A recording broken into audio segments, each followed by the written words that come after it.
षड्रिपु षडूर्मि षड्विकार हर सन्मुख षण्मुख जनक विभो साम्ब सदा शिव शम्भो शङ्कर शरणं मे तव चरणयुगम्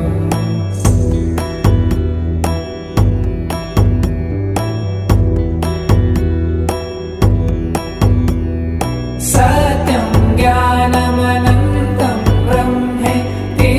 लक्षणलक्षितभो साम्ब सदा शिव शम्भो शङ्कर शरणं मे तव चरणयुगम्